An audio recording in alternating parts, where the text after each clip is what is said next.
Good afternoon to everyone. I know that there is a very less number of people, but we have lots of videos, so I will upload them on the net so that those who didn't attend can still see my presentation. I am honored to present this paper after 3 years, and as a competitive category for only one reason, because it is AIIMS. Okay? And I have once upon a time I stopped presenting papers.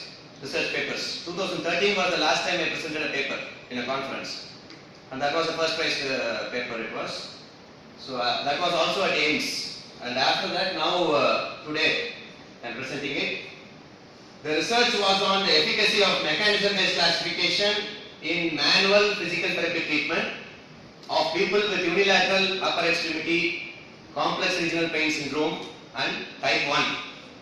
A randomized clinical trial, co-authored with an orthopedic surgeon. I acknowledge the wholehearted consent and the cooperation of the study participants, the patients, the institutional ethics committee of my past place of work, Kasturba Medical College, Mangalore, the scientific committee of the INCPT to finally approve my abstract for the presentation, because 2 conferences they rejected my paper, saying that there is no judge who is eligible to evaluate my study. Okay? And introduction, mechanism-based classification of pain. We know that pain is a symptom. Some considers pain as an experience, but most importantly now, the recent evidence points to the pain as a mechanism. Okay? And there are 5 identified mechanisms that can produce the pain. One, which is the cognitive affective. Second is central sensitization. Third is sympathetically maintained pain. Fourth is peripheral sensitization, and fifth is nociceptive. Previously, symptom-based management was there, and then later guidelines were telling about diagnostic terminology. They were treating the pain in terms of diagnostic conditions, treatment of OA, treatment of cervical spondylosis. Okay, that is syndrome-based management. And the recent evolution is the mechanism-specific management, which was supported by many studies. The aim of the study is to evaluate the efficacy of mechanism-based physical therapy in the treatment of people with unilateral complex regional pain syndrome, and the objective to compare the mechanism-based physical therapy versus a conventional or a standard physical therapy care. So there was one group which was standard care alone, the other group was mechanism-based physical therapy together with the standard care. Study design is an observer-blinded randomized clinical trial with concealed treatment allocation. We had a purposing sampling of 34 patients who are randomly assigned to receive either of the 2 interventions into the standard group or the mechanism-based physical therapy group. The standard care group was given the physiotherapy treatment as per the orthopedician's referral, because the criteria itself included the diagnosis of complex regional pain syndrome as defined by the International Association for the Study of Pain, so which was screened by the orthopedic surgeon itself. And we wanted to reflect the reality, the pragmatic practice. We don't want to compare modalities. So we don't want to say that IFT or TENS or hot pack or cold pack or whichever. Okay? So as per the referral, the physiotherapy treatment was given. But in addition to that, then the clinical reasoning part was incorporated in the experimental group. Duration, the treatments were given once weekly for 5 consecutive weeks. And then the rest of the times the patient was advised to do a home program. The flow chart, initially screened 57, then we excluded 23, we randomized 34, and all of them completed the study. In the evaluation, patient who presented with psychosocial features, those who had non-organic or more of a psychogenic presentation, were classified into cognitive affective.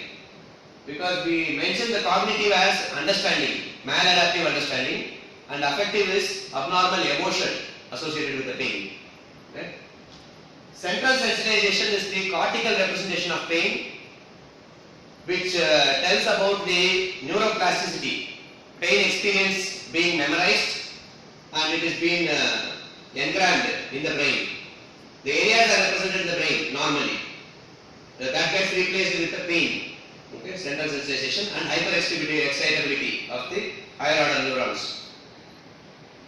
Sympathetically maintained pain, as the name indicates, that it is the autonomic nervous nervous system where sympathetic excitability is there, and two characteristic features will be present in the localized region, that is hyperalgesia, exaggerated pain response to a painful stimulus, allodynia, pain response to a non-painful stimulus. So if you touch also it will pain, that is allodynia.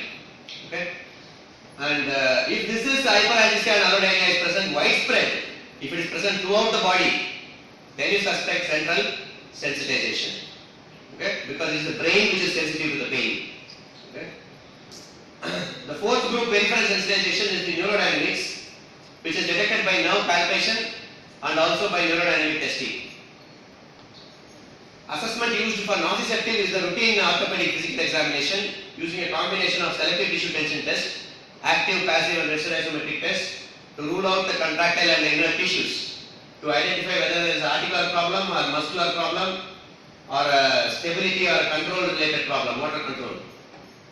And then the aerobic and anaerobic fitness tests. All of them, if they reproduce the symptom, that means the patient is classified as nociceptive. But if neurodynamic testing is present positive, then patient will be grouped as peripheral sensitization. If autonomic dysfunction, signs of autonomic dysfunction, which is pseudomotor, pilomotor and vasomotor changes are present, abnormal vasoconstriction, dilatation, abnormal sweating, abnormal color of the part, autonomic, then we will classify under sympathetically mediated pain. And central sensitization, if there is a diffuse non-anatomical distribution of pain and higher sensitivity to pain. Okay? Everywhere pain is there. Cognitive affective is emotional problem, psychogenic problems. So that was the thing. Treatment. The cognitive affective, the patients who had a maladaptive understanding, they were given an educational intervention to train about the physiology of the pain, and then were encouraged to participate in a problem-based graded activity program. All of us, we have seen the fear of movement, fear of activity. If a pain comes, the patients hesitant to do the activity. Why? Because they don't monitor themselves. They don't monitor how much pain comes.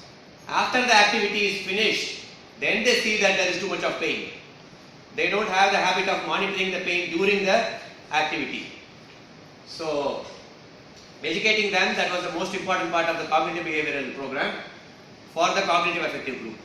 And the second group, central sensitization, was also given pain physiology education, but the purpose here is to activate the other regions of the brain in order to take up for the learning areas of the cortex you are activating, so that it will suppress the pain area. Okay?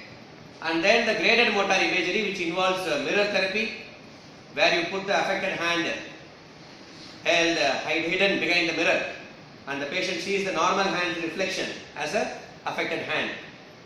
And then positive imagery, self-imagery, visualization of the normal activities of my affected hand. My right hand is affected, but I visualize, I recreate the images that my right hand is normal. Okay? That is the motor imagery. So we train the brain to feel that my hand is normal. Okay? Rather than the feeling of that my hand is always abnormal. My hand means it is pain. Okay? So, the sympathetically mediated pain, it's a hypersensitivity which is locally present. For hypersensitivity, we tend to choose the sensory re-education. So, whichever sensation is less perceived, we use the alternate sensation method, and then we train them. In addition to that, a manual intervention of thoracic sympathetic slump. It's a neural mobilization technique to desensitize the sympathetic chain, and that involves the thoracic component, thoracic movements. In slump test, we have the long sitting slump test. In that we do the thoracic lateral flexion and thoracic rotation to the opposite side. So right side sympathetic chain will be stretched by left lateral flexion and left rotation of the thoracic spine. The peripheral sympathetic sensitization group was given neurodynamic mobilization. Nerve massage was given for patients who complained of tenderness during nerve palpation. Okay, when you palpate along the course of the nerve, if there is a thickening or tenderness, then nerve massage is given. Nerve sliders are given for mid-range mobilization to improve the circulation of the nerve. Nerve tensioners are given for end-range restriction of the neurodynamic testing, which is for improving flexibility of the nerves. Depends on the assessment finding. The nociceptive group was given the muscular myofascial techniques and also the articular techniques in a combination depending upon the impairment, whether it is a myofascial impairment or it's an articular impairment. And those who had hypermobility, instability, hypermobility were given the motor control retraining, the stability training, neuromuscular training for the muscles. Outcome measures. We measured the visual analog scale.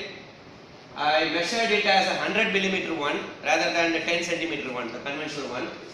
And then the pain-free active range of motion. And then a specific questionnaire for activities of daily living in complex regional pain syndrome patients. Radboud skills questionnaire.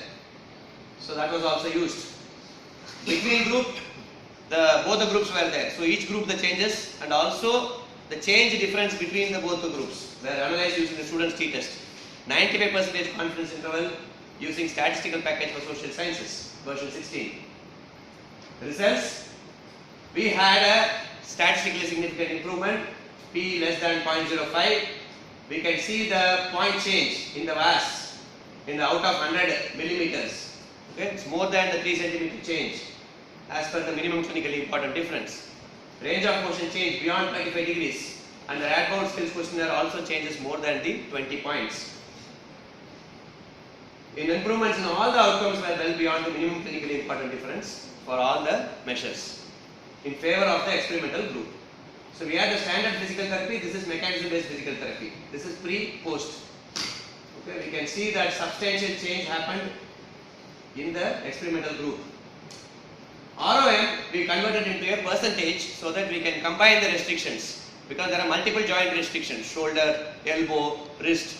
So if extension is restricted, that means we took a proportion of restriction. 20 degrees is restricted, out of 80, 20 is restricted. That means 25% restriction.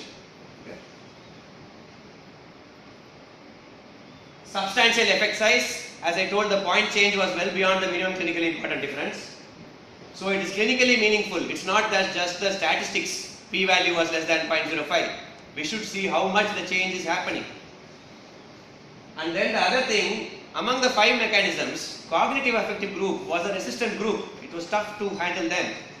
So our observation was it was easy to get the improvement in the peripheral sensitization and the nociceptive group. They were getting faster effect with every session. And this is the first study to apply the mechanism-based clinical reasoning into the pain therapy in musculoskeletal disorders.